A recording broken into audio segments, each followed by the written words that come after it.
दर्शनम। नमो नारायण नारायण। सनातन धर्म के वैदिक परंपरा के अंतर्गत गुरु और शिष्य के बीच एवं वक्ता और श्रोता के बीच ज्ञान का आदान प्रदान होने के लिए प्रयुक्त वैदिक मंत्रों का पहले उच्चारण करें।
सभी लोग थोड़ी देर के लिए मौन एवं शांत हैं।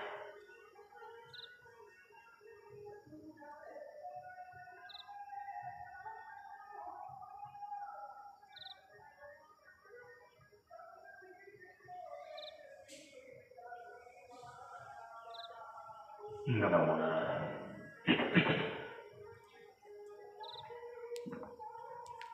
ब्रह्मानंदं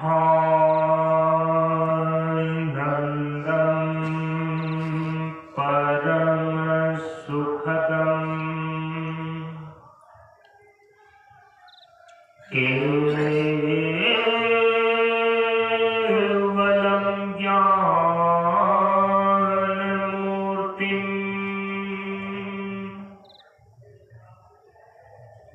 द्वन्द्वातीतं गगनसदृशं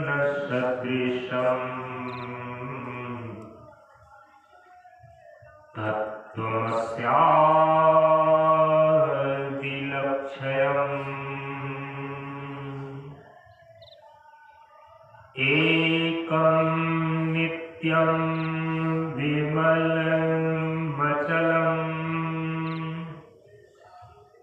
सर्वधी साक्षिणां।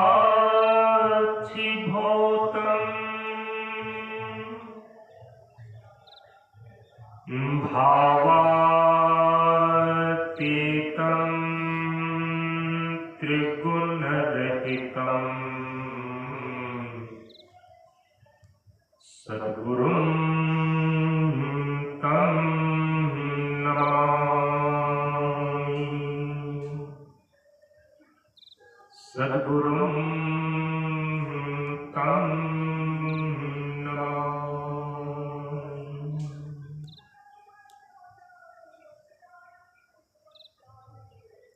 श्री गुरु चरण स्पर्श अनुभूति।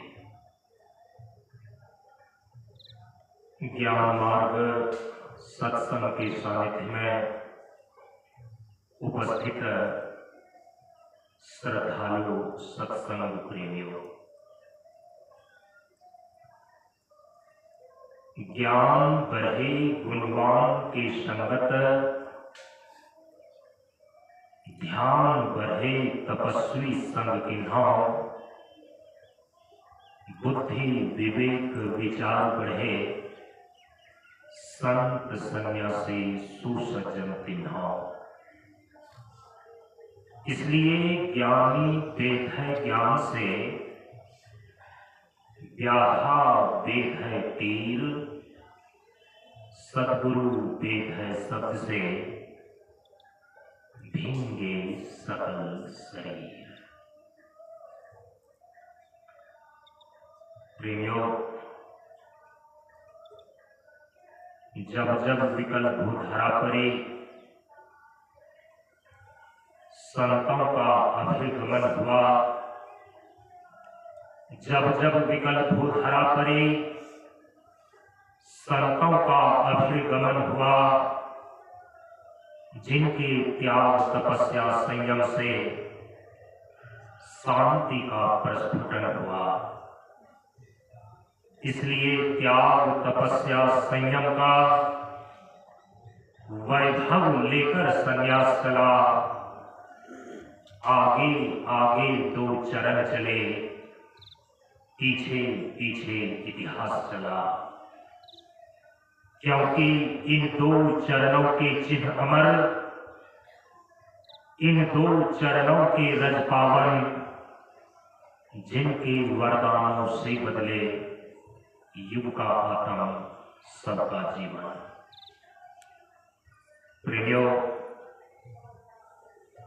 हम सभी लोग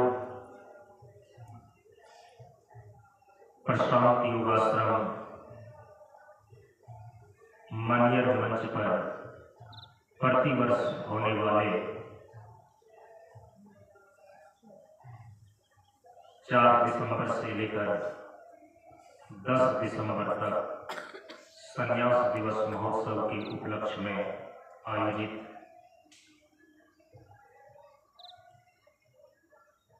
इस बार सन 2023 ईस्वी के 7 दिवसीय ज्ञान यज्ञ सत्संग कार्यक्रम के आज पूर्णाहुति दिवस में उपस्थित हैं। हम सभी लोग सन 2023 ईस्वी को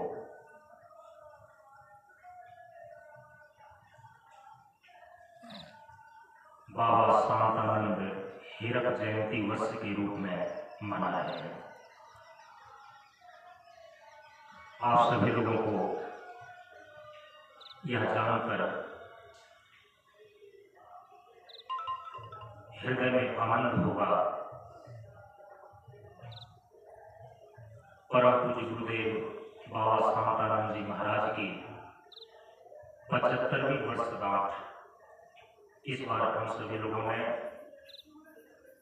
गंगा दशहरा के शुभ अवसर पर मनाया है। 19 अप्रैल से लेकर 30 मई तक 42 दिनों का साधनात्मक कार्यक्रम बाबा शांतानंद हीरक जयंती महोत्सव के रूप में हम सभी लोगों ने नालंदा जिला के अंतर्गत परम पूज्य गुरुदेव के 18वें मंच 50वें मंच पर मनाया गया। और इसीलिए इस सन 2023 ईस्वी को हम सभी लोग बाबा शांतानंद हीरक जयंती वर्ष के रूप में मना रहे हैं।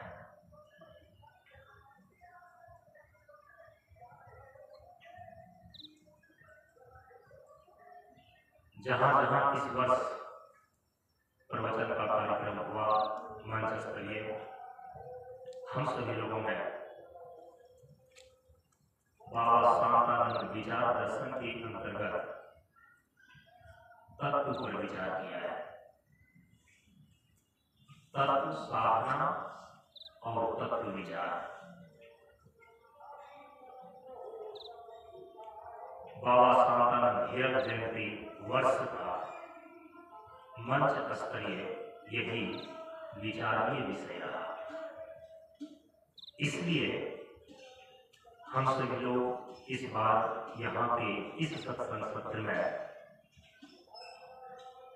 जीवन और सृष्टि के मौलिक तत्व पर विचार करते रहे और यहाँ पर इस विचार को आज विराम भी देना है। जो लोग पिछले 6 दिनों से सत्संग में निरंतर सम्मिलित होते रहे, उन्होंने तत्व पर विचार का श्रवण किया है। सभी विषयों का सिंहावलोकन करते हुए फिर आगे के विचार में हम प्रवेश करते हैं। आप सभी लोग दैनिक नित्य साधना के अंतर्गत नित्य पूजा में उपदेश दोहराते हैं।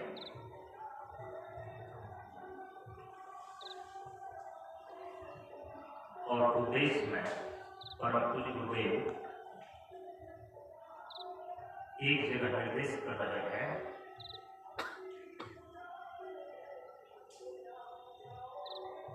कि अनावश्यक जड़ पदार्थों के चिंतन और प्रयोग से माया की वृद्धि होती है। शास्त्र के दृष्टिकोण से यदि देखें, यह उपदेश निषेध मुख से कहा गया है कि अनावश्यक जड़ पदार्थों के चिंतन और प्रयोग से माया की वृद्धि होती है। यदि अनावश्यक जड़ पदार्थों के चिंतन और प्रयोग से माया की वृद्धि होती है, तो इसका चिंतन और प्रयोग करें कि माया की निवृत्ति होकर के परमात्मा स्थिति होती है। जो यह उपदेश निषेध मुख से कहा गया है, यदि इसी उपदेश को विधि मुख से कहा जाए, वह इस प्रकार से होगा कि तत्व के चिंतन और प्रयोग से माया की निवृत्ति होकर बर्धात्मिक स्थिति की उपलब्धि होती है। निषेध मुख से जो यह उपदेश निर्देशित किया गया है परम पूज्य गुरुदेव के द्वारा कि अनावश्यक जड़ पदार्थों के चिंतन और प्रयोग से माया की वृद्धि होती है, इसी को विधि मुख से यदि पलट करके बोला जाएगा तो उसका अभिप्राय यही निकलता है कि तत्व के चिंतन और प्रयोग से बर्धात्मिक स्थिति की उपलब्धि होती है। तो तत्व चिंतन और प्रयोग, इसी को एक शब्द में बोलते हैं तत्व साधना।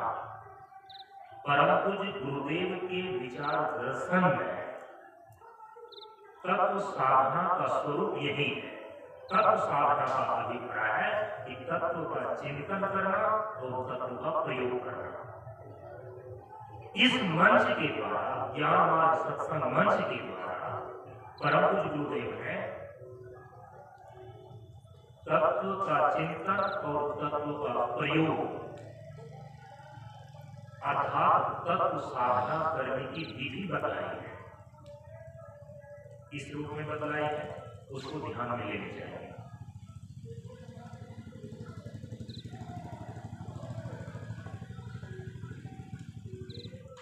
प्रथम खंड के अंदर ही परम पूज्य गुरुदेव ने उपदेश में निर्देश किया है कि पंच तत्वों का समुचित प्रयोग और सभी इंद्रियों का संतुलित उपभोग स्वास्थ्य और शांति प्रदान करता है। इसके बाद चौथे खंड के अंदर परम पूज्य गुरुदेव ने उपदेश में यह निर्देश किया है कि प्रकृति में पंच तत्वों की विशालता को दर्शाना ही ब्रह्म दर्शन है। तो तत्व चिंतन और तत्व प्रयोग से संबंधित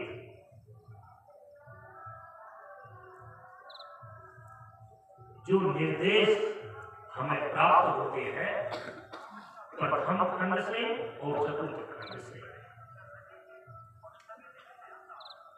तत्व के चिंतन का अभिप्राय है कि तत्व का सम्यक चिंतन करना, और तत्व का सम्यक चिंतन करने को लेकर ही चतुर्थ खंड में यह उपदेश किया गया है कि प्रकृति में पंच तत्वों की विशालता को दर्शाना ही ब्रह्म दर्शन है। और जब बोलते हैं तत्व प्रयोग, तो तत्व प्रयोग का अभिप्राय है कि तत्व का समुचित प्रयोग,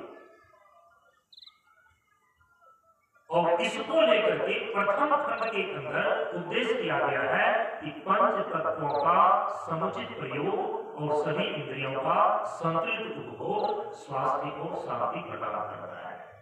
तो तत्व साधना का अभिप्राय है कि तत्व का समुचित प्रयोग करना और तत्व का सम्यक चिंतन करना। जो साधक अपने जीवन में तत्व साधना करता है,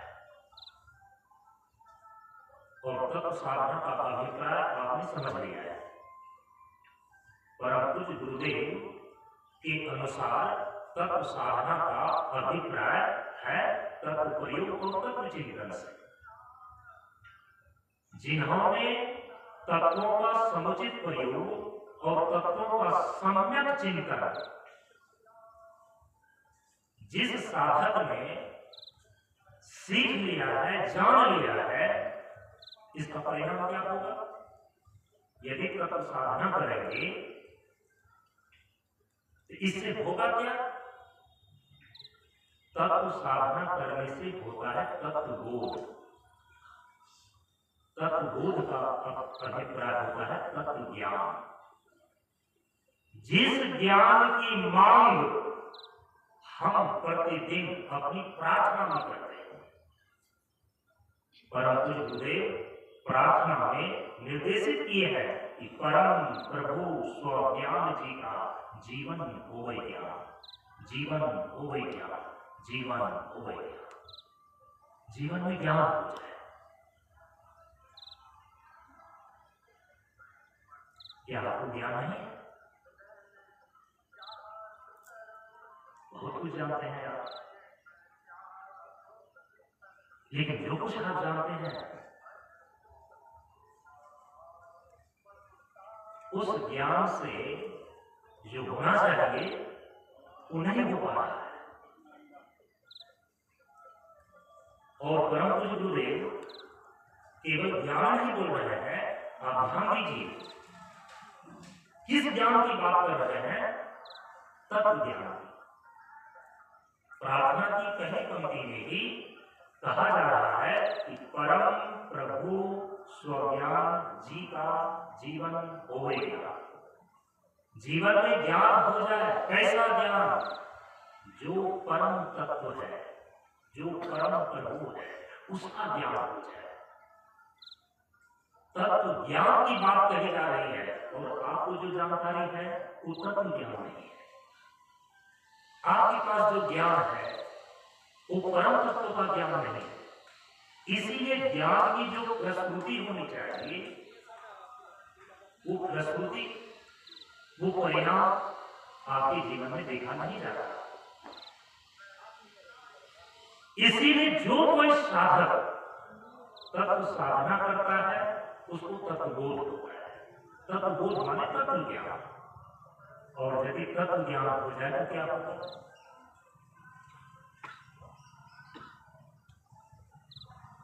यदि तत्व ज्ञान हो जाता है उसकी फलश्रुति क्या है?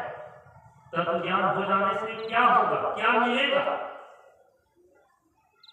परम पूज्य गुरुदेव अंतिम में आशीर्वचन के अंतर्गत कहते हैं, जल से पतला ज्ञान है, ज्ञान से पतला ध्यान, ध्यान से पतला प्राण है, प्राण से है कल्याण।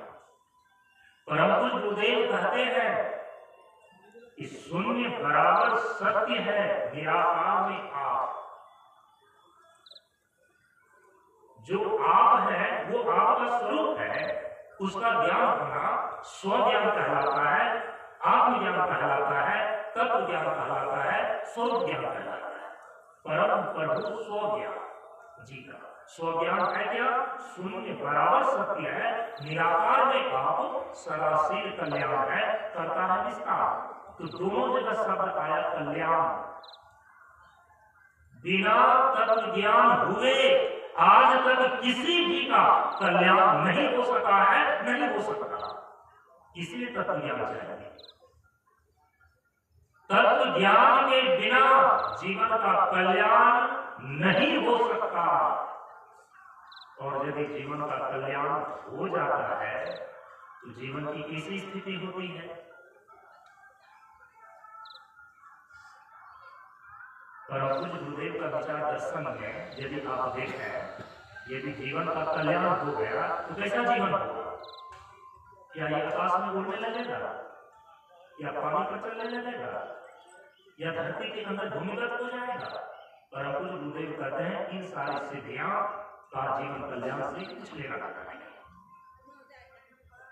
ध्यान दीजिए, आशीर्वचन का सबसे अंतिम पंक्ति सदाशील कल्याण है, करता है निष्ठा। आपके जीवन में जो भी ताप संताप है उसकी निवृत्ति हो जाएगी। और ताप है कितने प्रकार के? 3 प्रकार के। परम पूज्य गुरुदेव चौथे खंड में उपदेश में निर्देश करते हैं कि दैहिक, दैविक और भौतिक तापों को सह लेना ही ब्रह्म दर्शन है। ताप और संताप शारीरिक हो, मानसिक हो, आध्यात्मिक हो, ये 3 प्रकार के संताप होते हैं। उसी को दैहिक, दैविक और भौतिक ताप बोलते हैं। ये 3 प्रकार के दुख है।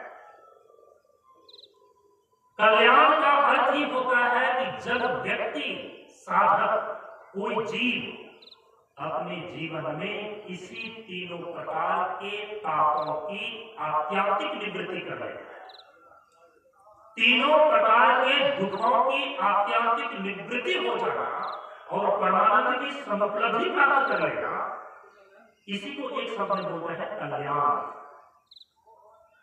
यदि किसी को तत्व ज्ञान हो जाए, स्वरूप ज्ञान हो जाए, आत्मज्ञान हो जाए, इसकी प्रस्तुति करता है निष्ठा, ताप की निवृत्ति है, दुखों की आत्यांतिक निवृत्ति है। इसके साथ साथ क्या है?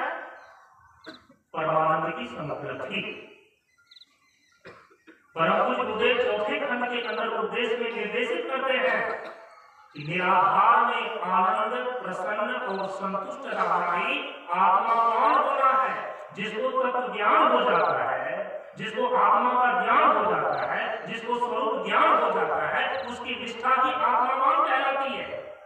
और यदि कोई आत्मावान हो जाए, स्वरूप निष्ठा में अवस्थित हो जाए, तो उनको होता क्या है जीवन में? निराधार में आनंद, प्रसन्न और संतुष्ट रहने की उपलब्धि। इसी को एक शब्द में कहते हैं परमानंद की समुपलब्धि। तो कल्याण का अभिप्राय क्या हुआ? कल्याण का अभिप्राय हुआ कि जीवन में 3 प्रकार की दुखों की आत्यात्मिक निवृत्ति होकर परमानंद की समुपलब्धि प्राप्त हो जाती है। इसको बोलते हैं कल्याण। तो तत्व ज्ञान से ही कल्याण की प्राप्ति होती है, उसकी पहले नहीं। आशीर्वचन के सर्वप्रथम पंक्ति में परम पूज्य गुरुदेव कहते हैं कि निर्द्वंद्वी को मुक्ति है। जितने भी प्रकार के द्वैत और द्वंद्व है उससे वह मुक्त हो जाता है, शरीर और संसार के बंधन से छूट जाता है। ये है तत्व ज्ञान की प्रस्तुति। तत्व बोध अर्थात तत्व ज्ञान की ये प्रस्तुति है। निर्द्वंद्वी को मुक्ति है, वो सारे द्वंद्वों से मुक्त हो जाता है। जो दुख है, द्वंद्व है, द्वैत है, उससे वो परे चला जाता है, मुक्त हो जाता है।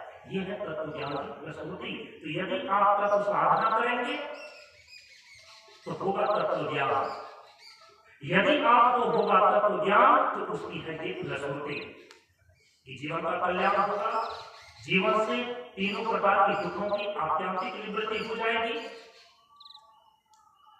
परमानंद की समुपलब्धि होगी, जीवन में जितने प्रकार के दुख द्वंद्व और द्वैत है उसे आप मुक्त हो जाएंगे, मुक्त हो जाएंगे। इसीलिए हमारे उपनिषद में एक स्वर से यह घोषणा किया गया कि रीते ज्ञानम न मुक्ति, बिना तत्व ज्ञान की मुक्ति प्राप्त नहीं होती। फिर कहा ज्ञानात् एव तु कैवल्यम, ज्ञानात् एव तु कैवल्यम अर्थात तत्व ज्ञान से ही कैवल्य की प्राप्ति होती है। और कैवल्य का अर्थ होता है जहां की जीव केवल अपने स्वरूप में ही अवस्थित रहता है, उस निष्ठा का नाम है कैवल्य। जो परम पूज्य गुरुदेव कहते हैं कि निराकार में आप सदा शील कल्याण है, जिसको परम पूज्य प्रार्थना में कह रहे हैं कि स्वज्ञान जी का जीवन हो गया, इस स्थिति का नाम है कैवल्य। ज्ञान एक कैवल्य, तत्व ज्ञान से ही कैवल्य की स्थिति आती है। इसीलिए यदि आप अपने जीवन का कल्याण चाहते हैं तो आपको तत्व ज्ञान चाहिए। और यह तत्व ज्ञान, यह तत्व बोध होता कैसे है? तत्व साधना। बाबा शांतानंद हीरक जयंती वर्ष में हम लोग पूरे वर्ष बाबा शांतानंद विचार दर्शन के अंदर तत्व पर विचार करते हैं। यहाँ के सत्संग सत्र में हम सभी लोगों में तत्व विचार के अंतर्गत जिस तत्व विचार का परिणाम होता है तत्व बोध, तत्व ज्ञान, हम लोगों ने तत्व पर विचार करने वाले जो भारत से बाहर के दार्शनिक हैं, पाश्चात्य दार्शनिक लोग हैं, पश्चिम देशों के दार्शनिक हैं, तत्वदर्शी लोग हैं, उन्होंने किस प्रकार से तत्व का विचार किया है, पिछले दिन के सत्संग में हम सभी लोगों ने इसको समझने का प्रयास किया। और पश्चिम देश के दार्शनिकों ने तत्व का जो विचार किया है उसका मूल सूत्र हमारे भारतीय विचारधारा के अंदर, हमारे भारतीय तत्वदर्शी महापुरुषों के अंदर, हमारे आर्ष परंपरा के ग्रंथों के अंदर किस प्रकार से पिरोया हुआ है, ये भी मैंने आपको दिखाने का प्रयास किया। आज थोड़ा सा देख लीजिए कि जो हमारे आर्ष परंपरा के तत्वदर्शी महापुरुष हैं, जो हमारे भारतीय दर्शन है, जो भारतीय दार्शनिक हैं, उन्होंने किस प्रकार से तत्व पर विचार किया है, जीवन और सृष्टि के मौलिक तत्व को किस प्रकार से उन्होंने सुनिश्चित किया है।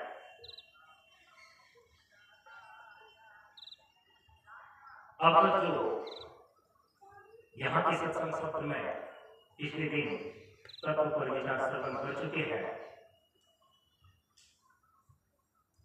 उसमें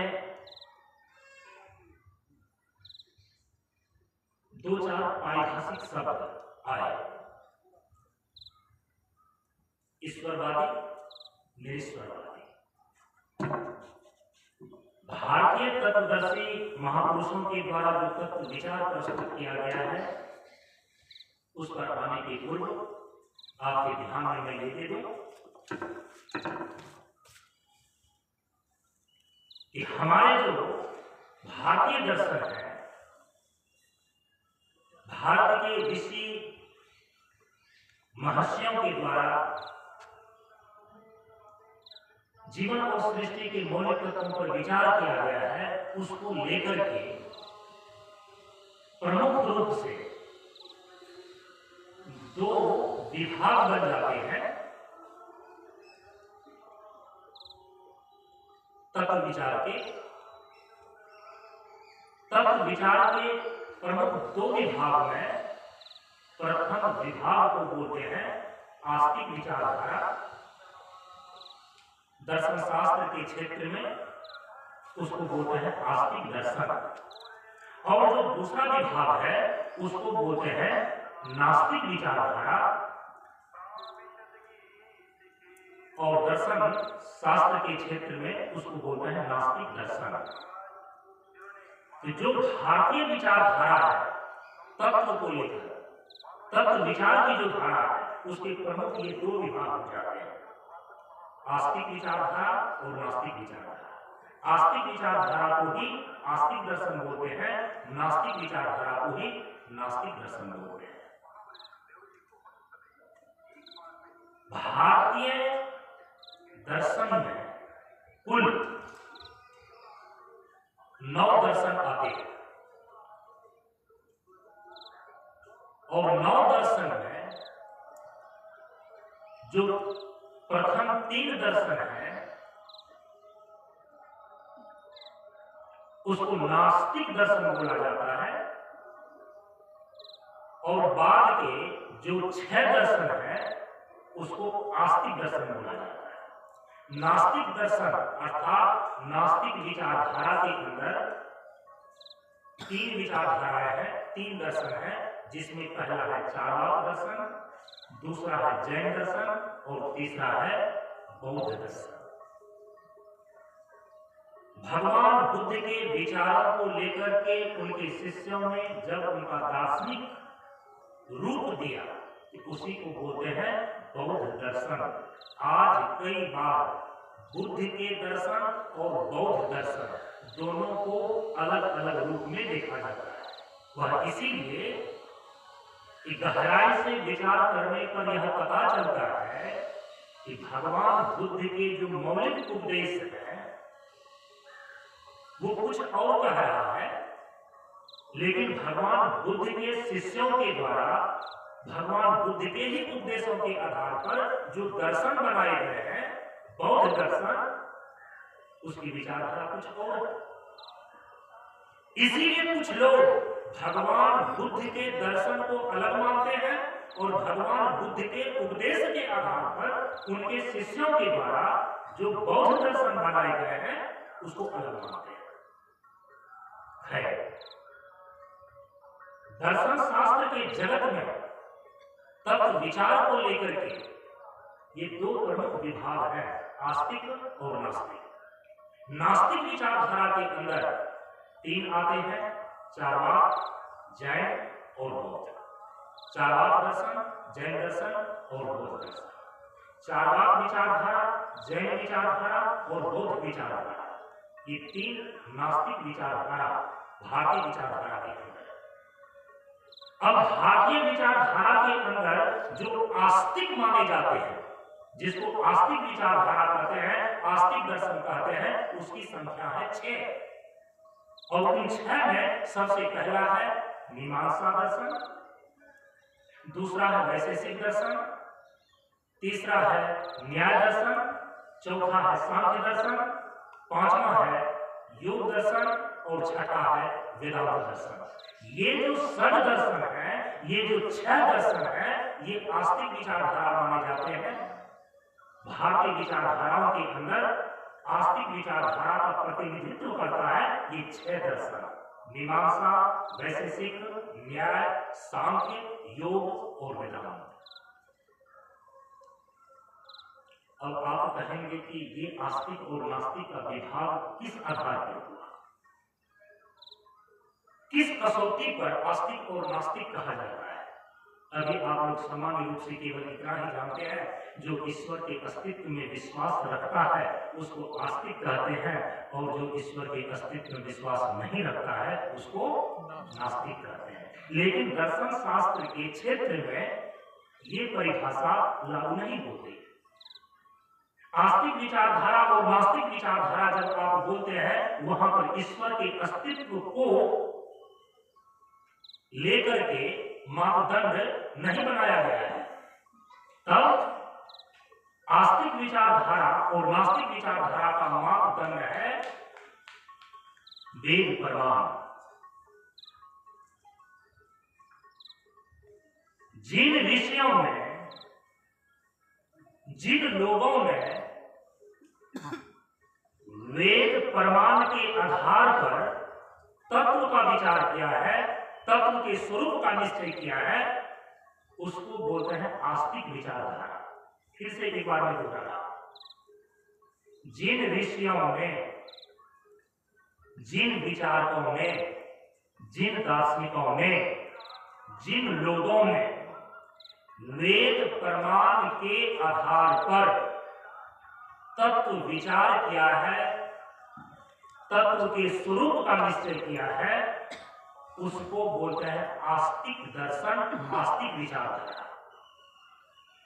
और जिन लोगों ने वेद प्रमाण के आधार पर नहीं, बल्कि स्वतंत्र बौद्धिक तर्कना के बल पर, अपनी बौद्धिक तर्कना के बल पर तत्व का विचार किया है, तत्व के स्वरूप का निश्चय किया है, उसको बोलते हैं नास्तिक विचारधारा, उसी को बोलते हैं नास्तिक दर्शन।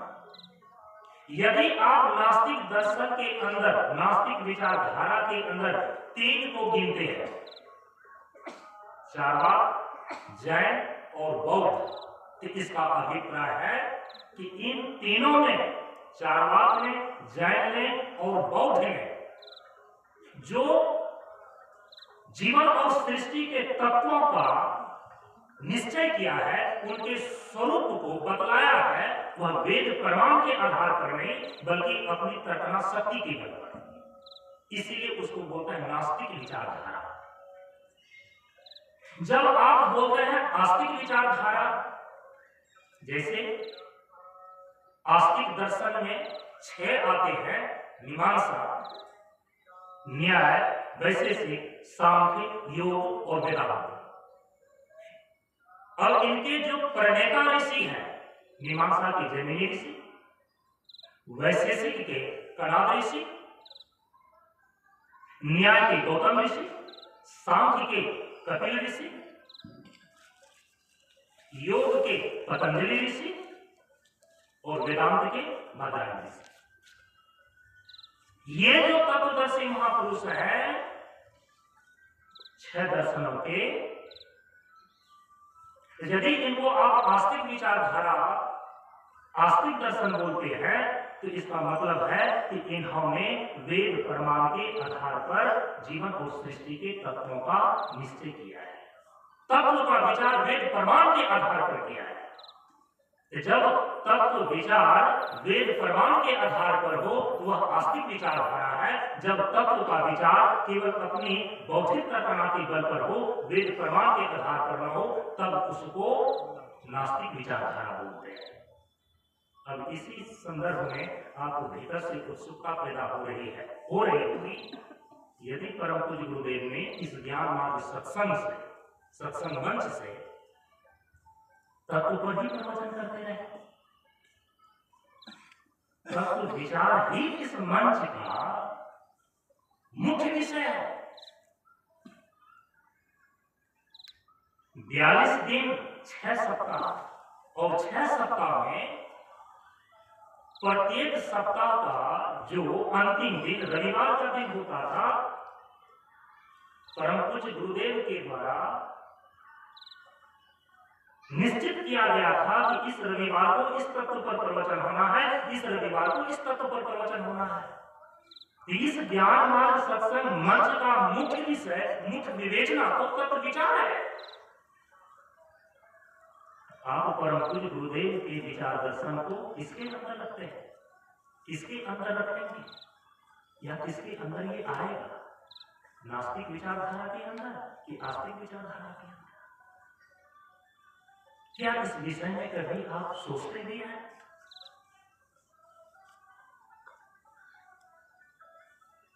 क्या कभी इस विषय में आपकी विवेक और बुद्धि काम भी कर रही होती है? जब बाबा के विचारों को आप प्रस्तुत करते हैं, आपको पता नहीं चलता है कि वो विचार जा कहां रहा है। इसीलिए प्रेमियों, परम पूज्य गुरुदेव के मंच से प्रवचन कर लेना अलग चीज है, लेकिन परम पूज्य गुरुदेव के सिद्धांतों के अनुरूप विचार को प्रस्तुत करना तलवार की ढाल पर चलने के बराबर है। इसीलिए महापुरुष कह गए हैं, ज्ञान की ढाल, कृपान की ढाल। ज्ञान कृपान की ढाल है। थोड़ी सी भी यदि आपके विचार में प्रतिपादन थोड़ा सा भी हट करके हो जाए, वो कहां से कहां चली जाती है। आप जो परम पूज्य गुरुदेव के उपदेशों पर बोलते हैं, जो विचार देते हैं, क्या आपको यह ध्यान रहता है कि आपकी वो विचारधारा जाता हो रही है? चाहे जहां जाए, लेकिन आपको ये ज्ञात भी है कि परम पूज्य गुरुदेव की विचारधारा आस्तिक है या नास्तिक है। ये तय कौन करेगा? ये तय होगा कैसे? परम पूज्य गुरुदेव के दिए गए उपदेश के द्वारा ही तय होगा। परम पूज्य गुरुदेव के प्रवचनों को जिन्होंने ठीक ठीक और सही ढंग से श्रवण किया है, जिनको हमारे भारत के वैदिक काल से लेकर अभी तक के जितने तत्वदर्शी महापुरुष हो गए, जिन्होंने तत्व विचार दिया है, उस तत्व विचार का यदि किसी ने अध्ययन किया है, केवल वही इस चीज को समझ सकता है, केवल वही इस चीज को पृथक कर सकता है कि परम पूज्य गुरुदेव की विचारधारा आस्तिक है अथवा नास्तिक। और मुझे ज्ञात है, अपनी आंखों से मैंने देखा है कई मंचों पर, 7 दिनों में जो सोमवार के दिन होते थे ना, इस मंच पर परम पूज्य के समय वो शास्त्रार्थ का दिन होता था। सोमवार के दिन अवकाश, और अवकाश में 3:30 से 5 प्रवचन के कार्यक्रम की जगह शास्त्रार्थ का कार्यक्रम होता था। और मैंने अपनी आंखों से 3 मंचों पर देखा है। परम पूज्य गुरुदेव का कहना था कि 7 दिनों में 6 दिनों तक सातालन की आवाज जनता सुनती है, श्रवण करती है, लेकिन 7 दिनों में एक दिन, सोमवार के दिन, जनता की आवाज सातालन सुनेगा। जनता जो बैठी हुई श्रोता होती थी, परम पूज्य गुरुदेव कहते थे कि उठो और करो प्रश्न, और मैं दूंगा तुम्हें उत्तर। मैंने अपने मंचों पर शास्त्रार्थ होते देखा है कि 5 बजे रात्रि से लेकर के 8 बजे तक, 5 बजे संध्या से 8 बजे रात्रि तक, क्योंकि उस क्षेत्र के संस्कृत के सबसे बड़े विद्वान और संयोग से वे हमारे हाई स्कूल के टीचर थे। एक तरफ भौतिक गुरु और दूसरे तरफ हमारे परम पूज्य आध्यात्मिक गुरु, और दोनों का भिड़ंत शास्त्रार्थ के रूप में इसी नजर से मैंने देखा है कटिहार जिला की कुटिया मंच पर।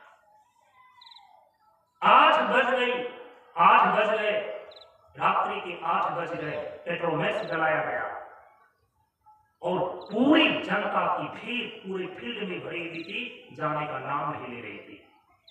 जब एक सोमवार को वह शास्त्रार्थ विराम नहीं लिया, तो दूसरे सोमवार चला, और दूसरे सोमवार में वह शास्त्रार्थ विराम नहीं लिया, तो तीसरे सोमवार में जाकर के उसका समाधान हो सका। और जानते हैं उस समय परम पूज्य गुरुदेव ने क्या घोषणा की थी?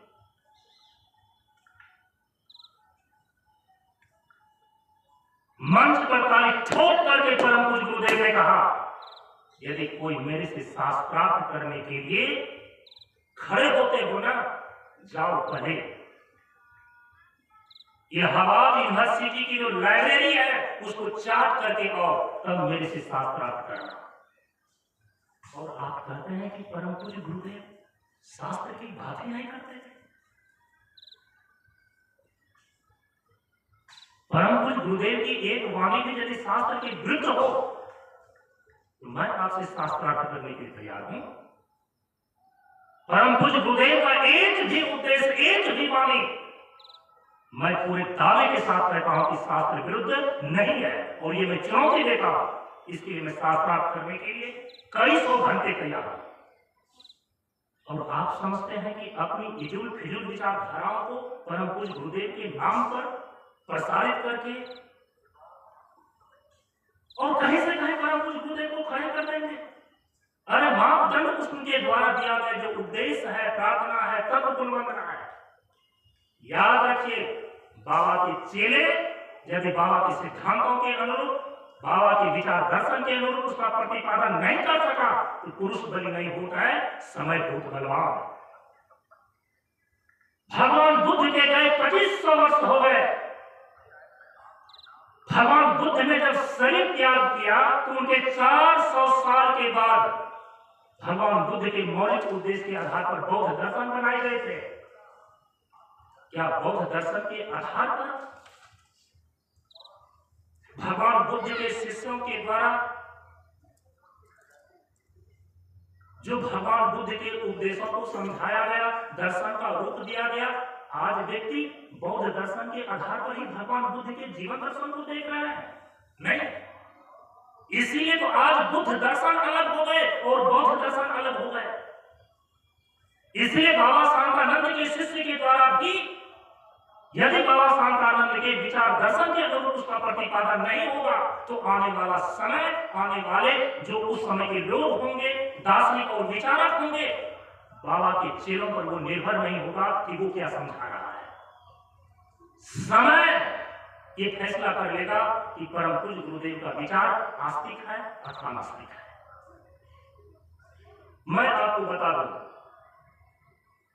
यदि आप मेरे से पूछें, क्योंकि परम पूज्य गुरुदेव ने इस मंच की विचारधारा का प्रतिनिधित्व प्रवक्ता का प्रशिक्षण देकर के मुझे सौंपा, इसलिए वो जिम्मेदारी भी मेरी बनती है कि यदि इसके विरुद्ध कोई व्यक्ति आवाज उठाता है तो उस चुनौती को मैं स्वीकार करूं, क्योंकि ये मेरी जिम्मेदारी है, मेरा कर्तव्य है और मेरी एक शिष्य का धर्म भी है। यदि आप मेरे से पूछें कि परम पूज्य गुरुदेव की विचारधारा आस्तिक है कि नास्तिक है, पूरे वर्ष भर इस बार 2023 ईस्वी के जो हीरक जयंती वर्ष हम लोगों ने मनाया है, पूरे वर्ष भर इसी पर विचार विमर्श चलता रहा और वो सारी बातें रिकॉर्डिंग है। आने वाले समय में वर्ष भर जो तत्व पर विचार किया गया है, परम पूज्य गुरुदेव की विचार दर्शन को वो स्पष्ट करेगा, ये मेरा विश्वास है। उसके आधार पर यदि मैं कहूं और यदि आप मेरे से पूछें कि परम पूज्य गुरुदेव बाबा शांतानंद जी महाराज का विचारधारा आस्तिक है व नास्तिक है, मेरी तरफ से यही उत्तर होगा। परम पूज्य गुरुदेव की विचारधारा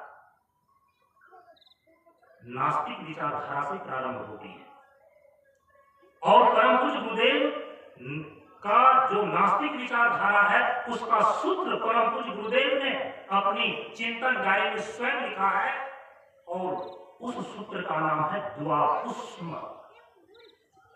द्वापुष्म सूत्र के द्वारा परम पूज्य गुरुदेव के नास्तिक विचारधारा का प्रतिपादन होता है। ये प्रशांत परिवार के लोगों को, परम पूज्य गुरुदेव के शिष्यों को समझना होगा। और चूंकि 9 साल तक परम पूज्य गुरुदेव द्वापुष्म सूत्र के आधार पर उसी विचारधारा का प्रतिपादन करते रहे, तो आज लोगों को भ्रम हो गया है। अधिकांश लोगों को भ्रम हो गया है कि परम पूज्य गुरुदेव नास्तिक विचारधारा के प्रवर्तक थे। लेकिन अंतिम 5 सालों में, क्योंकि 14 सालों तक परम पूज्य गुरुदेव ने अपने विचारों को जनता के सामने रखी है, अंतिम 5 सालों में संशोधन होकर के परम पूज्य गुरुदेव ने जो विचार दिया है, और उस विचार को यदि एक सूत्र के रूप में देखते हैं तो उसी का नाम है प्रशांतम। यदि नास्तिक विचारधारा के स्वरूप को द्वापुष्प सूत्र के द्वारा परम पूज्य गुरुदेव ने अभिव्यक्त किया है, तो अपनी आस्तिक विचारधारा को प्रशांतम सूत्र के द्वारा परम पूज्य गुरुदेव ने गुंफित किया है। आप उनको समझिए कि द्वापुष्प में क्या कहता है और प्रशांतम क्या कहता है, और हो सकता है इसी पर हम अगले सत्र में, इस मंदिर मंच पर हम इसी क्रम को आगे बढ़ाएंगे कि द्वापुष्प में क्या कहता है, अर्थात परम पूज्य गुरुदेव का नास्तिक विचारधारा क्या है, और प्रशांतम जो सूत्र है, जिसके जो प्रशांतम सूत्र परम पूज्य गुरुदेव के आस्तिक विचारधारा को प्रतिपादित करता है, तो हम लोग यह समझने का प्रयास करेंगे कि प्रशांतम सूत्र अर्थात आस्तिक विचारधारा का स्वरूप क्या है। एक दिन में तो ये सारी विचारें हमें हो सकती है।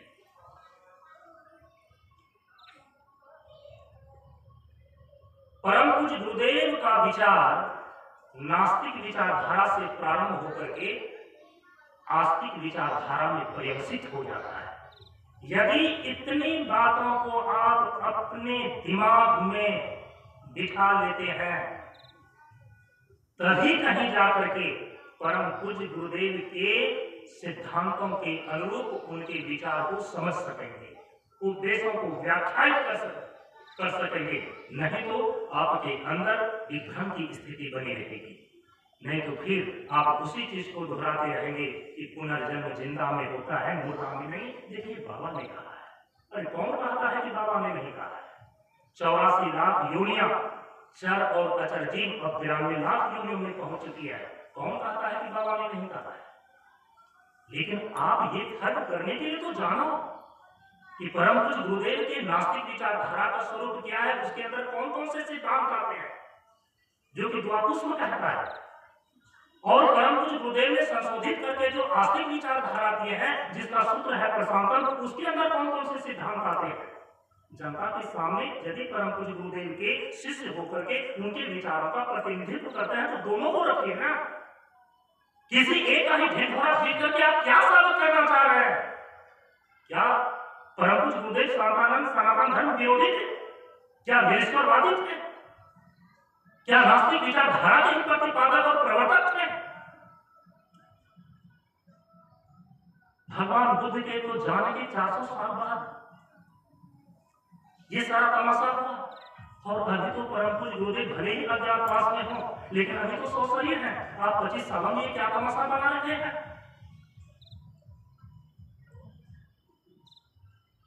विचारों का प्रवर्तक होना, विचारों का प्रतिपादन करना, ये कोई बच्चों का खेल नहीं है प्रेमियों। परम पूज्य गुरुदेव ने कहा कि जानते हो, एक पृथ्वी पर यदि लकीर खींचते हो, यदि भूमि वहां पर गीली हो तो कोई भी लकीर खींच सकता है, लेकिन यदि वही पृथ्वी कठोर हो, पत्थर पर लकीर खींचना टेढ़ी कील है। लेकिन पृथ्वी से भी ऊपर का तत्व है जल, और जल पर कुछ लिखना उससे भी ज्यादा कठिन है। जल से भी ऊपर अग्नि तत्व है, और अग्नि तत्व पर कुछ भी लिखना उससे ज्यादा कठिन है। अग्नि तत्व से भी सूक्ष्म है वायु तत्व, और वायु तत्व पर कुछ लिखना उससे भी ज्यादा कठिन है। वायु तत्व से भी ज्यादा सूक्ष्म है आकाश तत्व, और आकाश तत्व जिसकी तापमात्रा शब्द है, और शब्द की अभिव्यक्ति ही विचार है, और विचार का प्रतिपादन करना। अरे जो विचार का आप प्रतिपादन करते हैं वो किसी न किसी दर्शन का रूप ले लेता है। बाबा शांतानंद का विचार दर्शन क्या है? क्या ये आपने अभी तक स्पष्ट कर नहीं सका है क्या?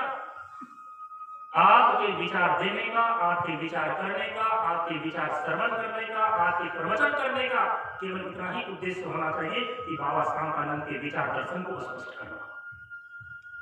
और यदि ऐसा करते हैं आप अपनी वांग्मय सेवा दे रहे हैं इस संस्था में, और यदि आप ऐसा नहीं कर रहे हैं तो आप अपने शिष्य के धर्म को न निभा रहे हैं और कहीं न कहीं से आप एक पूरा कचरा ही भर रहे हैं संस्था में। समझ रहे हैं इस चीज को? परम पूज्य गुरुदेव की विचारधारा न तो केवल आस्तिक है, परम पूज्य गुरुदेव की विचारधारा न तो केवल नास्तिक है। मेरे विचार से, मेरी समझ से मैं जिस निर्णय पर पहुंचा हूं, मेरा उत्तर यह है, परम पूज्य गुरुदेव की विचारधारा नास्तिक से आरंभ होती है और पूर्ण आस्तिक में जाकर के पर्यवसित हो जाती है। अन्यथा आप देखेंगे परम पूज्य गुरुदेव की चिंतन डायरी में कुछ ऐसी भी बातें, ऐसे भी सिद्धांत लिखित हैं उनके हस्तलिपि में, जो कि नास्तिक विचारधारा को ही अभिव्यक्त करता है। लेकिन परम पूज्य गुरुदेव के हाथ के द्वारा ही लिखी हुई वो चीजें हैं जिसके द्वारा ये सिद्ध होता है, ये प्रतिपादित होता है कि आस्तिक विचारधारा है। आप उपदेश में ही देख लीजिए, उपदेश में ही देख लीजिए ना। लेकिन आप उन उपदेशों में बाबा शांतानंद के विचार दर्शन को तभी देख पाएंगे जब हमारे जो भारत के तत्वदर्शी महापुरुषों के द्वारा जितने विचार दर्शन दिए गए हैं, जितने तत्व विचार दिए गए हैं, उसका परिज्ञान आपको हो, तब बाबा के शब्दों में कहेंगे कि इलाहाबाद यूनिवर्सिटी की समस्त लाइब्रेरी को आप जाकर एक बार कम से कम देख आइए, समझ आइए, तब परम पूज्य गुरुदेव के उपदेशों पर, उनके विचार दर्शन पर अपना विचार दीजिए। बहुत स्पष्ट होगा, सटीक होगा, करीब होगा। परम पूज्य गुरुदेव ने जो अपना तत्व विचार दिया है वो एक ही स्तर पर नहीं दिया है, और ये आपको ज्ञात तभी होगा जो हमारे भारतीय विचारधारा के अंदर तत्वदर्शी महापुरुषों के द्वारा वैदिक काल से लेकर के विवेकानंद तक, वेदों से लेकर विवेकानंद तक, जो जीव जगत और ईश्वर इन तीन तत्वों पर विचार दिए गए हैं, आप उसका अध्ययन तो कीजिए। डरते क्यों हैं? क्या उनका अध्ययन करने से बाबा शांतानंद के प्रति निष्ठा कम हो जाएगी क्या? तो फिर आपकी निष्ठा दो कौड़ी की। दूसरी संस्था में जाने से वहां की हवा यदि आपकी निष्ठा को खराब कर देती है, तो इतनी साधना करके आपने कैसे निष्ठा बनाई है जी? कि दूसरे संस्था की हवाएं आपकी निष्ठा को खराब कर देती है। सच्ची निष्ठा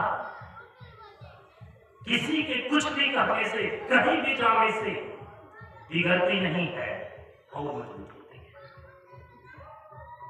आपने सुना है ना देहाती कहावत, अपने देहोरी का घर का कुत्ता भी भौंकने में दक्ष होता है। बाबा के मंचों पर, बाबा के श्रद्धालुओं के बीच बाबा के विचारों को, बाबा के उपदेशों को जैसे मन तैसे कह देंगे तो तारीफ भी देंगे लोग। लेकिन मैं आपको चुनौती देता हूं कि दूसरे के मंचों पर बाबा के विचारों को आप स्थापित करके दिखाएं। एक विचार यदि बच जाती है तो मैं आपके चरणों को छूने के लिए तैयार हूं। संजय का मस्तक आपके चरणों पर रहेगा, लेकिन वो तो आप करेंगे नहीं। समझ रहे इस चीजों को? परम पूज्य गुरुदेव ने अपना जो यह शांतानंद विचार मंच बनाया था, कुछ सोच समझ करके बनाया था ना।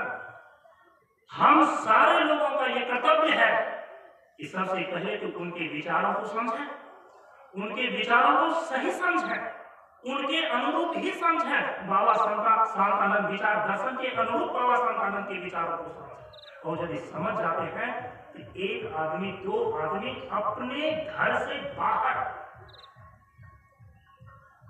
वहां भी विचारों को प्रतिष्ठित करने का प्रयास करें। आज हमारी संस्था के स्थापित हुए 35 साल हो गए, 36 साल। 14 नवंबर 1987 ईस्वी को परम पूज्य गुरुदेव ने इस ज्ञान मार्ग सत्संग मंच की स्थापना किया, और आज 2023 ईस्वी है। आप गिन लें कितने वर्ष हो गए? कितने वर्ष हो गए? 87 ईस्वी से लेकर के 2023 ईस्वी तक 1987 ईस्वी से लेकर 2023 ईस्वी तक कितने वर्ष हो गए? 36 वर्ष हो गए ना, 36 वर्ष हो गए। मानो कि 2012 में तो हम लोगों ने 25वां वर्ष पार कर लिया। और यदि इसी प्रकार से केवल सौ करते रहेंगे विचार में, तो 36 साल को हम पूछे 36 गुना 72 होगा, और 72 का भी चौगुना यदि वर्ष बीत जाएगा ना, तो केवल आप यदि ये समझे हुए हैं कि परम पूज्य गुरुदेव ने अपने विचारों के बीज को इस प्रकृति में पूरी ताकत के साथ बिखेर रखा है, वो अपने आप पनपेगा। लेकिन याद रखिए, परम पूज्य गुरुदेव ही कहा करके गए हैं कि हजारों साल नरगिस अपनी बेरूई पे रोती है, बड़ी मुश्किल से होता है चमन में बीज बढ़ पैदा। उत्तम से उत्तम बीज भी यदि उसको उचित भूमि न मिले, उचित खाद और पानी न मिले, वो वर्षों तक यूं पड़ा रह जाता है, वो पुष्पित और पल्लवित नहीं हो पाता है।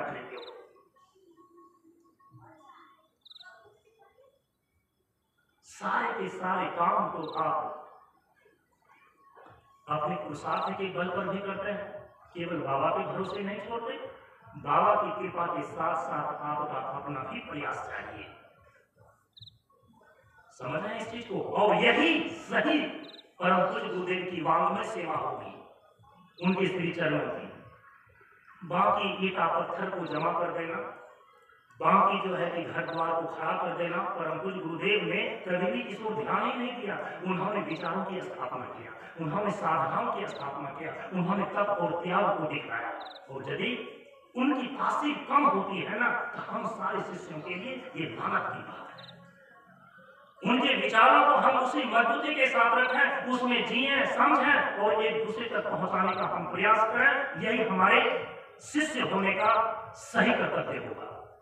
और दूसरी परम पूज्य गुरुदेव की और दूसरी कोई सेवा नहीं। क्या परम पूज्य गुरुदेव ने कभी देह की सेवा करने दी है? क्या नहीं। कभी उन्होंने एक पैसा अपने खाने के लिए मांगा आपसे? क्या नहीं। फिर आप उनकी सेवा कैसे कर सकते हैं? उनकी सेवा केवल आप उनके विचारों को एक दूसरे में पहुंचाकर, जिसके द्वारा उनका कल्याण होगा, ऐसे आप कर सकते हैं।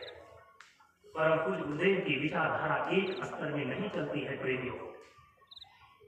और जैसे जैसे तत्व विचार से आप अवगत होते जाएंगे ना, वैसे वैसे आप देखेंगे कि परम पूज्य गुरुदेव किस प्रकार से हमारे संपूर्ण तत्वदर्शी महापुरुषों के विचारों का प्रतिनिधित्व करने वाले एकमात्र व्यक्तित्व है। सबों के विचारधाराओं को किस प्रकार से उन्होंने कर्मिक अभिव्यक्ति की है, आप उनके उपदेशों में देख सकते हैं। एक बंद कोठरी के अंदर अपनी मानसिकता को मत रखिए, थोड़ा सा बाहर के विचारों को अपने अंदर घुसने दीजिए और अपने विवेक की तराजू पर बाबा शांतानंद के विचार दर्शन की तराजू पर तौल करके देखिए कि वो क्या है, तो आपको पता चलेगा। इसलिए हम लोग मनियर मंच से अगले सत्र से बारी से विचार करेंगे कि परम पूज्य गुरुदेव के आस्तिक विचारधारा का क्या स्वरूप है और नास्तिक विचारधारा का क्या स्वरूप है। वेद प्रमाण के आधार पर जो तत्व विचार किए जाते हैं, आस्तिक विचारधारा है। वेद प्रमाण के विरुद्ध होकर केवल अपनी बौद्धिक कल्पना के बल पर जो विचारधारा प्रस्तुत किया जाता है, वो नास्तिक विचारधारा है। चारवाक, जैन और बौद्ध नास्तिक विचारधारा के अंदर आ जाते हैं। वहीं पर मीमांसा, न्याय, वैशेषिक, सांख्य, योग और वेदांत ये आस्तिक विचारधारा के अंदर रखे जाते हैं। परम पूज्य गुरुदेव की विचारधारा नास्तिकता से प्रारंभ होती है और पूर्ण आस्तिकता में जाकर के परिवर्तित हो जाती है। इसके बाद आस्तिक और नास्तिक के बाद दो शब्द आते हैं, ईश्वरवादी और निरीश्वरवादी, और इसको हम पहले दिन बता कर देखा है। दर्शन शास्त्र के जगत में तत्व विचार के संदर्भ में निरीश्वरवादी और ईश्वरवादी ये दो सिद्धांत स्थापित होते हैं। क्या आप बाबा शांतानंद विचार दर्शन में आप स्पष्ट कर सकेंगे कि परम पूज्य गुरुदेव की विचारधारा ईश्वरवादी है या निरीश्वरवादी है? और यदि निरीश्वरवादी है तो कैसे, और यदि ईश्वरवादी है तो कैसे? अच्छा, ईश्वरवादी बोलते किसको है, निरीश्वरवादी बोलते किसको है? ईश्वरवादी विचारधारा और निरीश्वरवादी विचारधारा। पिछले दिन हम बता करके आए, जिस विचारधारा में, जिस तत्व के प्रतिपादन में, तत्व विचार के प्रतिपादन में यदि आप ऐसा मानते हैं कि जीव जगत की सृष्टि, स्थिति और प्रलय अपने आप होता है, इसको करने वाला कोई नियामक चेतन नहीं है, तब हम उसको बोलते हैं निरीश्वरवादी विचारधारा, जो ईश्वर की सत्ता को उस रूप में स्वीकार नहीं करता। इस रूप में कि जीव और जगत की सृष्टि, स्थिति और प्रलय करने वाला कोई सर्वज्ञ, सर्वशक्तिमान और सर्वव्यापक चेतन सत्ता है, जिसको ईश्वर बोलते हैं। जो ऐसा नहीं मानता है उसको बोलते हैं निरीश्वरवादी। और ईश्वरवादी विचारधारा उसको बोलते हैं कि जो तत्व विचार के प्रतिपादन में ऐसा प्रतिपादन करता है जिनके विचार के अंतर्गत ये बात स्थापित है, वो मानता है कि जीव और जगत, जीवन और सृष्टि, जीव और जगत, इसकी सृष्टि, इसकी स्थिति और इसका प्रलय ईश्वर के द्वारा होता है। सृष्टिकर्ता, स्थितिकर्ता और प्रलयकर्ता एक नियामक चेतन जो सर्वज्ञ है, सर्वशक्तिमान है, सर्वव्यापक है, जिसको हम ईश्वर कहते हैं, इसके द्वारा होता है। जो ऐसा मानते हैं उसको बोलते हैं ईश्वरवादी विचारधारा। आपको ये तय करना होगा परम पूज्य गुरुदेव का विचारधारा निरीश्वरवादी है अथवा ईश्वरवादी है। और यदि ईश्वरवादी है तो कैसे, यदि निरीश्वरवादी है तो कैसे? क्योंकि जब आप दर्शन शास्त्र के क्षेत्र में प्रवेश करेंगे और जो ही परम पूज्य गुरुदेव के विचार को आप विचार दर्शन बोलेंगे, ध्यान रखिए, त्यों ही आपको इन सारे प्रश्नों का जवाब देना पड़ेगा, स्पष्ट करना पड़ेगा।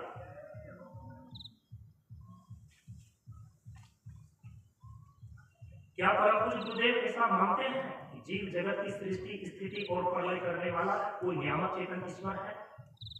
और यदि ऐसा मानते हैं तो इसका प्रमाण कहां, कौन कौन सा उपदेश कह रहा है, चिंतन डायरी में कौन कौन से बिंदु लिखे हुए हैं, उसको एकत्र कीजिए, स्पष्ट हो जाएगा।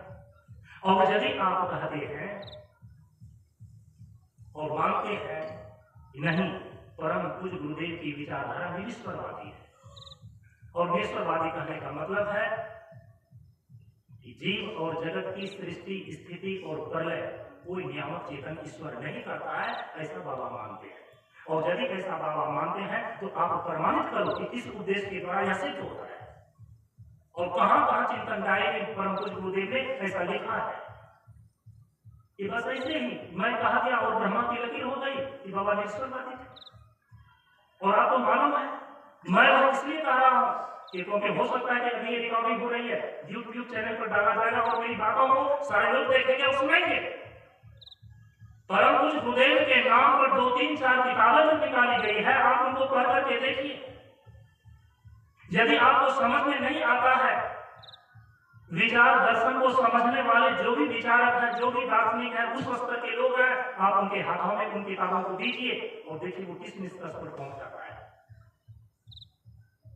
किताब को प्रकाशित कर रहे हैं और परम पूज्य गुरुदेव का बाबा शांतानंद विचार दर्शन नाम भी दे रहे हैं, सदगुरुदेव बाबा शांतानंद दर्शन।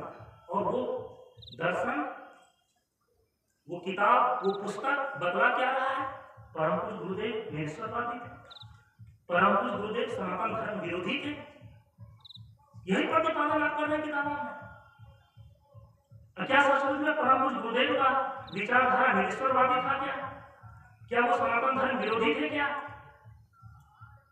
तो आप उनके नाम पर पुस्तक छाप करके भी क्या फैला रहे हैं, क्या कर रहे हैं? प्रेमियों, इसीलिए मैं कह रहा हूं उपदेशों की सही व्याख्या करें, उपदेशों को सही ढंग से जानें, और यदि जिस निर्णय को आप देते हैं तो उनके उपदेशों के द्वारा आप उनको सिद्ध ही करें, तभी लोग मान सकेंगे और लोग जान भी सकेंगे कि दरअसल में परम पूज्य गुरुदेव की विचारधारा का ये स्वरूप है। दो चीजों पर मैंने प्रकाश डाला, आस्तिक और नास्तिक, ईश्वरवादी और निरीश्वरवादी। आप मेरे से पूछेंगे कि परम पूज्य गुरुदेव का विचारधारा निरीश्वरवादी है या ईश्वरवादी है, पूछेंगे ना? तो मैं उत्तर आपको ये दूंगा कि परम पूज्य गुरुदेव की विचारधारा निरीश्वरवादी नहीं है, परम पूज्य गुरुदेव की विचारधारा ईश्वरवादी है। और कैसे है? तो अगले सत्र में, क्योंकि यहाँ पर तो संन्यास दिवस के उपलक्ष्य में इस मनियर मंच के द्वारा जो विचार होता है ना, वो विचार ऐसे वैसे नहीं होता है, पूरी जिम्मेदारी के साथ होती है। हम लोग कई सत्रों में इस पर परम पूज्य गुरुदेव के विचार दर्शन के अंतर्गत बारी बारी से तत्व विचार प्रस्तुत करेंगे।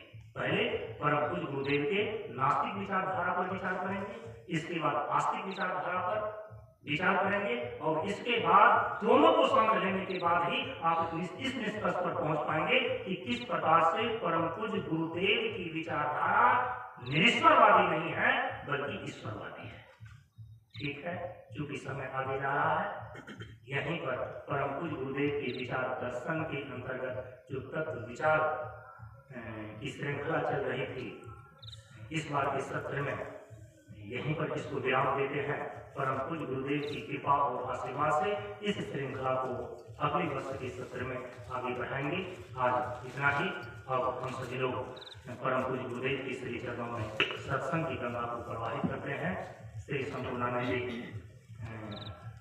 आगे आगे और हम सभी कृषि से शुरू हो रहे हैं।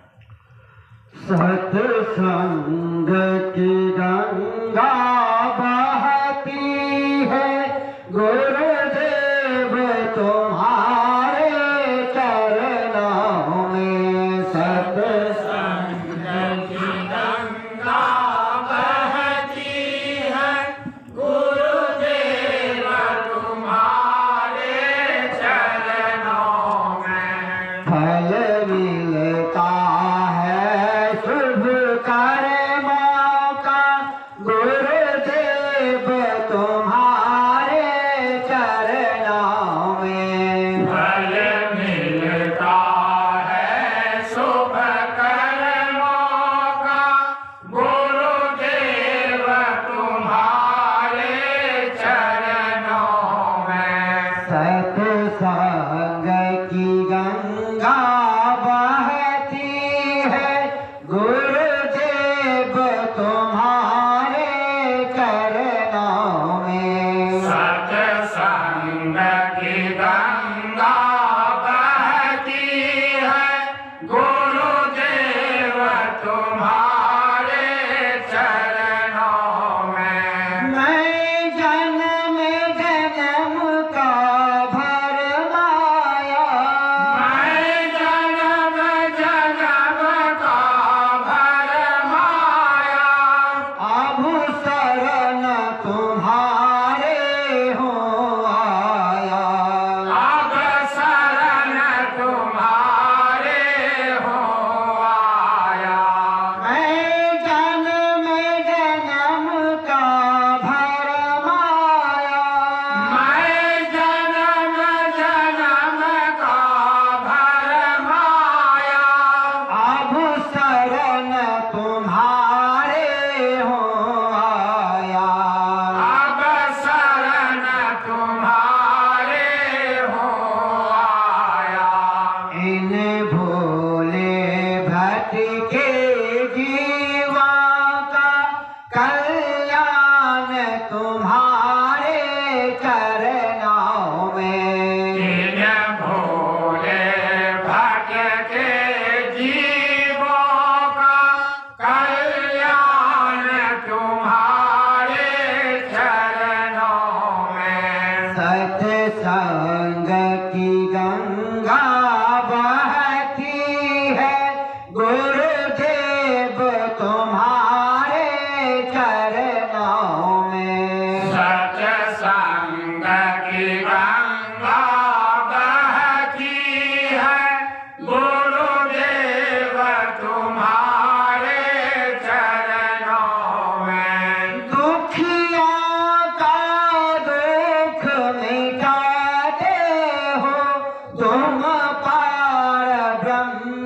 कहलाते हो।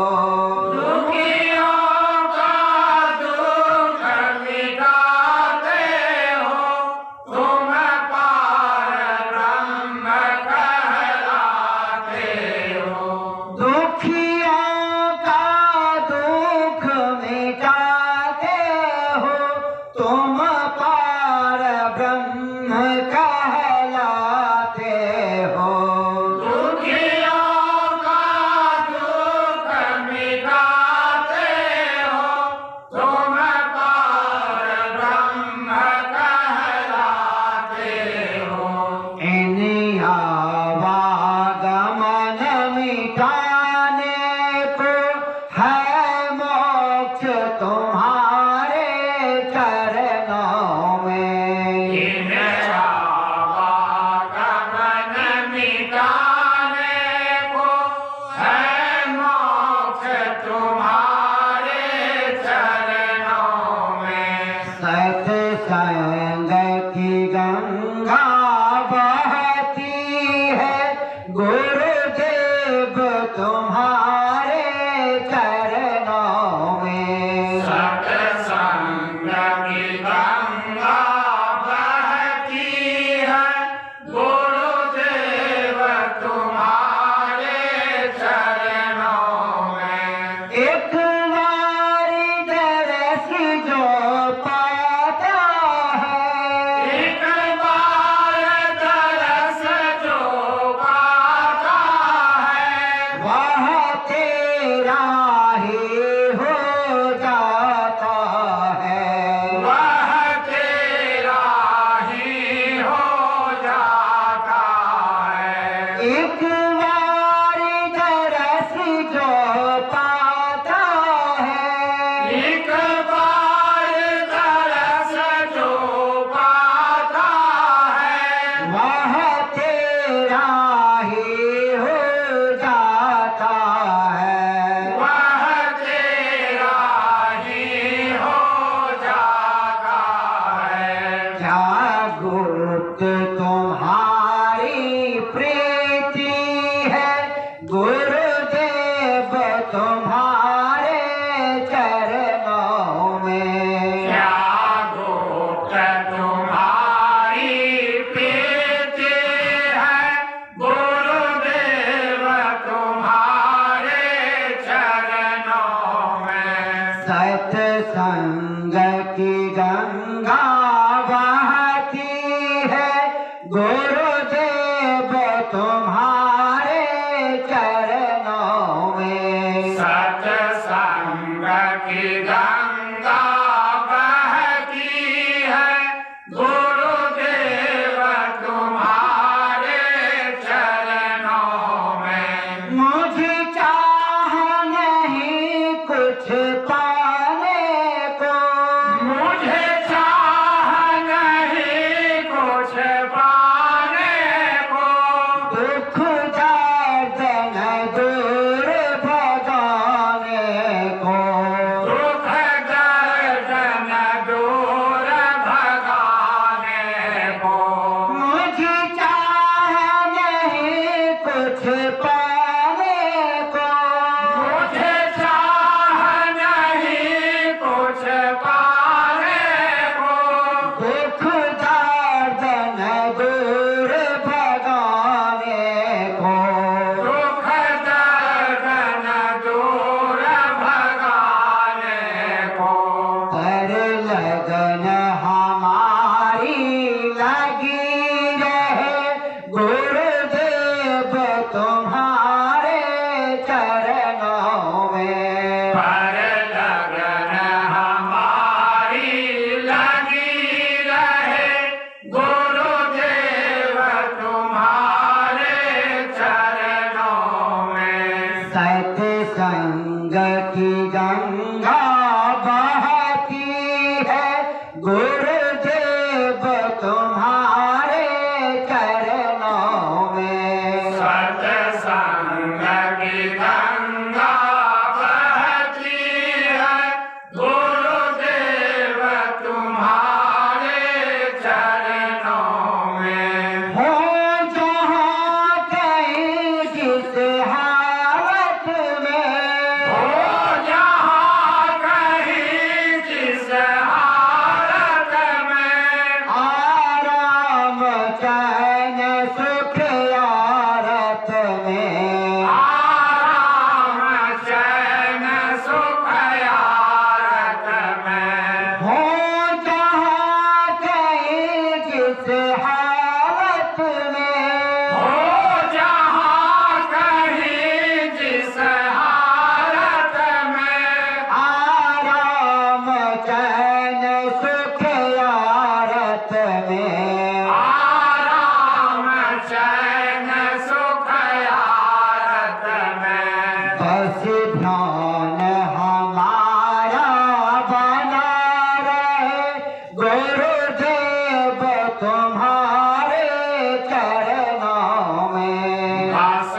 सत्संग की गंगा बहती है, गुरुदेव तुम्हारे चरणों में। सत्संग की गंगा बहती है, गुरुदेव तुम्हारे चरणों में।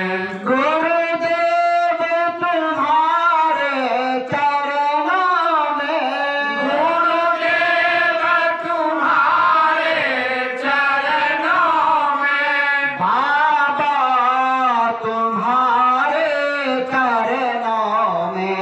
बाबा तुम्हारे चरणों में। गुरुदेव तुम्हारे चरणों में। गुरुदेव तुम्हारे चरणों में। बाबा तुम्हारे चरणों में। बाबा तुम्हारे चरणों में। बस ध्यान हमारा बना रहे, हे नाथ तुम्हारे चरणों में। बस ध्यान हमारा बना रहे, हे नाथ तुम्हारे चरणों में। सत्संग की गंगा बहती है, गुरुदेव तुम्हारे चरणों में। सत्संग की गंगा बहती है, गुरुदेव तुम्हारे चरणों में। फल मिलता है शुभ कर्मों का, गुरुदेव तुम्हारे चरणों में। फल मिलता है शुभ कर्मों का, गुरुदेव तुम्हारे चरणों में। सत्संग की गंगा बहती है, गुरुदेव तुम्हारे चरणों में। सत्संग की गंगा बहती है, गुरुदेव तुम्हारे चरणों में।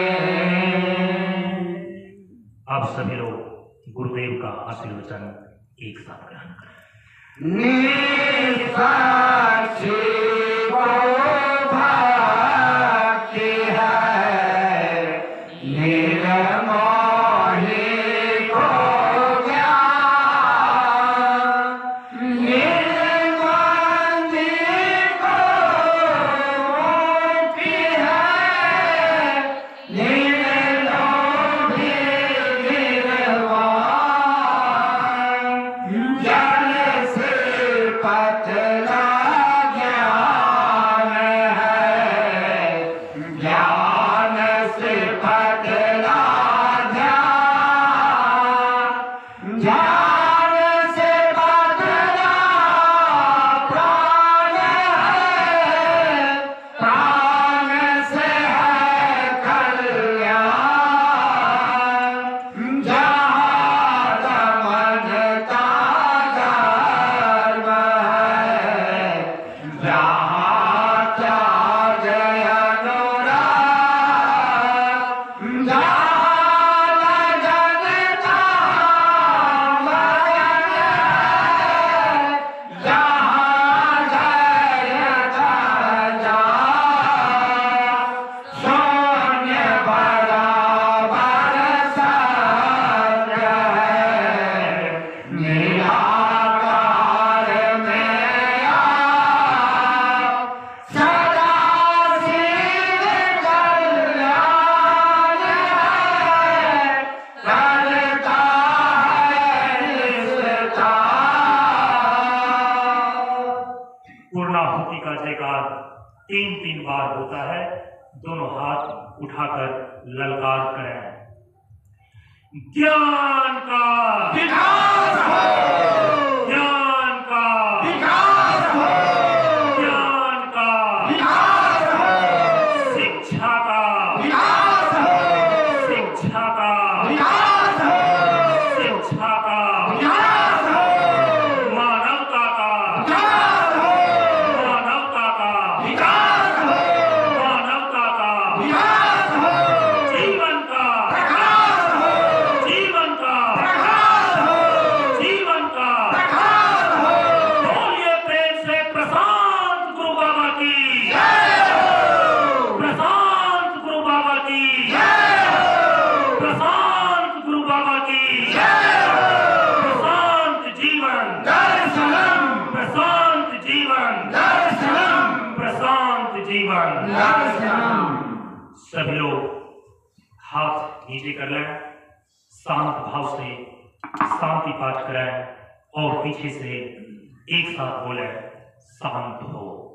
द्यो शांत हो, अंतरिक्ष शांत हो, पृथ्वी शांत हो, जल शांत हो, औषधि शांत हो, वनस्पति शांत हो, विश्व देवता शांत हो, ब्रह्म शांत हो, सतो गुण शांत हो, रजो गुण शांत हो, तमो गुण शांत हो, सभी शांत हो, शांति, शांति, शांति।